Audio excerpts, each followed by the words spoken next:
till this day, I don't know what that man put in it. I really don't know what that man put in the weed, but he fucked me up. He did me dirty. You could only laugh about the situation. It does. Just remember this story. Remember you was warned, okay? You will listen when you are dead. You will listen when you are dead. And I looked right, and the whole ravine like this, like the waves were intervening with each other. Everything was just moving a bit loco.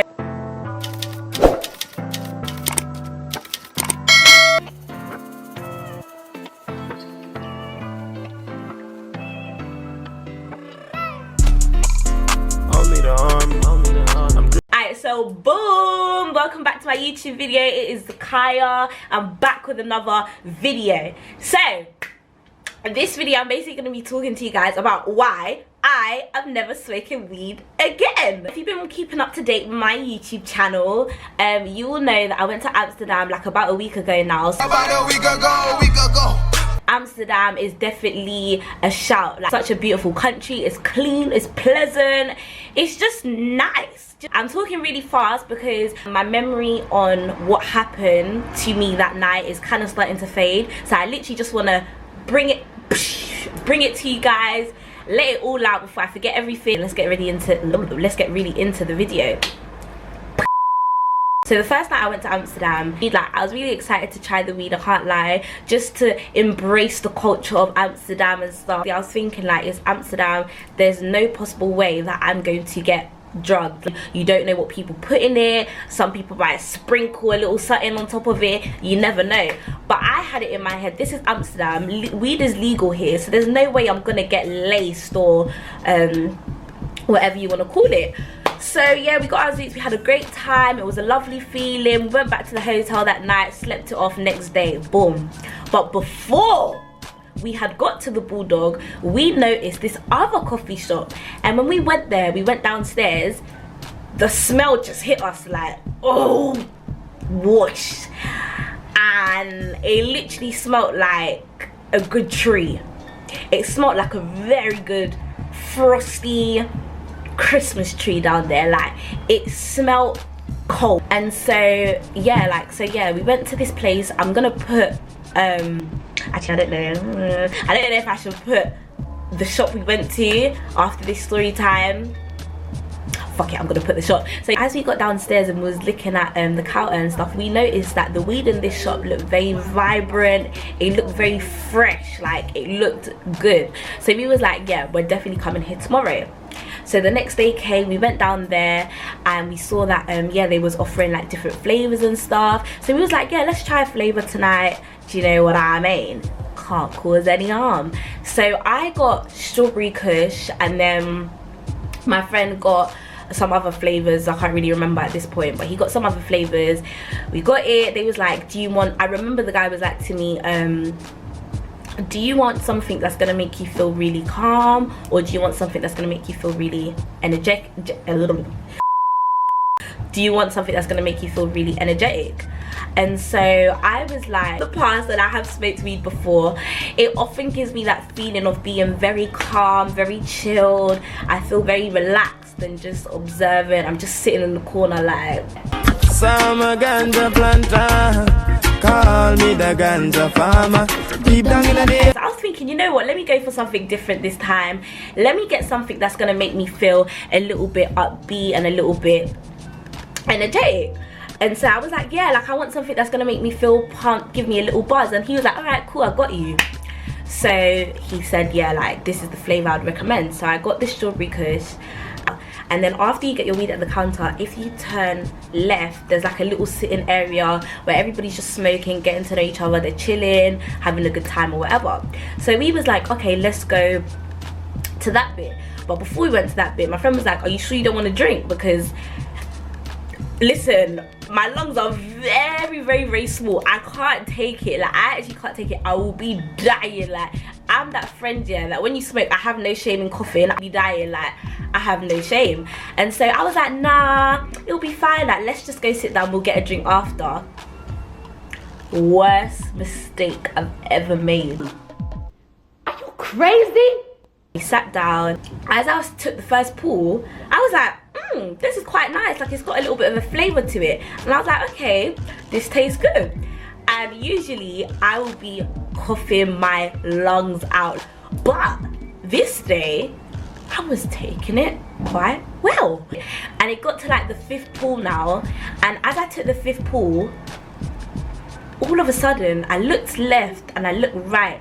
And the whole room was moving like the way we were intervening with each other. Everything was just moving a bit loco.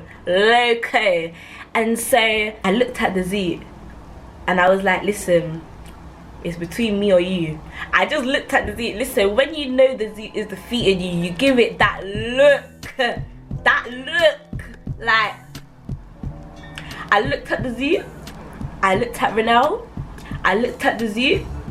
I said, it's all you go. I gave him the Z. I was like, this is not my portion. Okay? We need to go. I was like, let's go now. Like, yeah, we finished the Z, let's go. As I stood up, I said, I can't do it. I was like, I can't do it. No, I need air. Hang on, I can't breathe. I literally felt like, you know in Girls Trip, the scene where the girls are in the club and they was like, whoa, I feel good.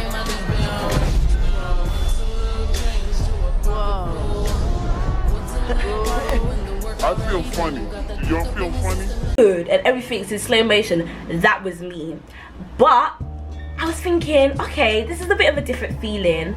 I was like, you know what, let me just enjoy it. Because I feel like when you feel like that, when you're that high and you feel like that, you can either start to panic and be like, oh, I want to be normal, and when you start to panic and wish you was feeling normal and you can't control it, that's when it gets to you. So I was like, you know what, let me just calm down, enjoy the high, let me just enjoy this floating feeling, this sensation, because you know I'm going to be sober soon.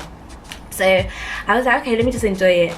And I looked at Renelle and I was like, okay, you go in front first. So he walked in front of me, and as I was walking, it's like my footsteps were getting slower and slower. Like, I literally thought I was walking in slow motion. Like, I was really convinced. And I was like, okay. So then we're walking up the stairs now. We literally get back out onto the strip, and as I hear noise, everything in that room, everything in that environment went black. As in, every single thing, as soon as we got upstairs, went black. And I could see 5 different versions of myself doing different things. So there'll literally be like one Zakaya in the corner doing this, another Zakaya in the corner doing this. Like, it was absolutely insane. Like, I couldn't believe it. I was hallucinating. I was hallucinating on a different scale. And I was just like I kept going like this. And I was like, Renelle. And Renelle was like, yeah, like, Zakaya, what's wrong with you? And as Renelle turned around and said, Zakaya, what's wrong with you?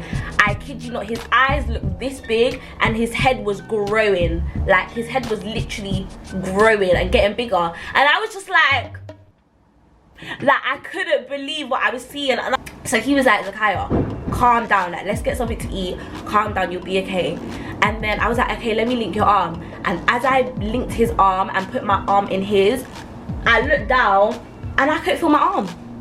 I could not feel my arm. Like, I had to keep looking down to check if my arm was in his because I couldn't feel it. And then that was the second phase of it. And then as we was walking now, we was getting closer to the hotel, I was literally trying my hardest. I was trying my hardest to keep it together. Was walking near the hotel, and you know, in my first video when I was like, guys, this is where I lost my mind, where I went mad, we was literally in that spot. And when we was there, it's like as we was walking, yeah, so cool, say Renelle's here, we was walking and I was like this, I couldn't feel my hands on my legs, I was linked to him, and I stopped and I was like, Renelle, what's happening? And I actually felt my body come out, look at myself and say, Zakaya, wake up. and it kept happening rapidly. It's the worst feeling in the world. Like, I can't describe it to you lot. I actually felt like, I don't know if you lot have watched the film called Get Out, but you know when the lady was like sinking to the floor and he went inside his body and he was looking out through a TV screen? That's how I felt, and I am not lying. I'm being so for real. That is literally how I felt. I felt like I was trapped in my own body and I was just watching things happen from the outside in. It was the most horrible experience of my entire life. Like, I was hallucinating. And so when this was happening, I couldn't see Renelle. I could just see my body, and it was like a like say if this is you, it was like a tunnel vision, but everything around me was reflections of myself, and it was just me coming out of my body saying, Zakiya, wake up, Zakiya, wake up. And it was crazy. So I couldn't see Renelle, but I could hear him, but I kept grabbing him because I wanted to feel that I have my senses. I was squeezing his arm, I couldn't feel his arm. It got to a point where it stopped, but it will stop for like literally 2 minutes, or not even 2 minutes. It will stop for 30 seconds and I will wake up again and see reality. And I woke up within those 2 seconds of reality. I was like, Renelle, sit me down at that chair right now. So he was like, okay. So then he went to go put me down on the chair, and I was literally like this. I just remember rocking on the chair. This was still outside, you know. I kept saying to my Zakiya, this is not a dream. You need to wake up. You need to get back to the hotel. I was walking, and as I was walking, it happened again. I couldn't talk. I couldn't even express how I felt to him. I just had to just hold his arm. So then we got near the hotel. I dropped my bag like 3 times. Renelle told me I dropped my bag in the road because I couldn't feel my hands, so I didn't even know I was holding my bag. And then yeah, I kept dropping it. And then when we got back to the hotel, I remember he put me in my bed, and he was just like, you just need to stay there. It's a mad experience, but that's what happened to me. I hope it don't happen to you, but if it does, just remember this story. Remember, you was warned, okay? You would listen when you are dead. You would. But anyway, I'm gonna close this video. Thanks guys for watching. This is my worst and last experience of smoking weed. But yeah, I really hope you guys enjoyed it. Make sure you do like, comment, and subscribe, and hit that bell. See you later.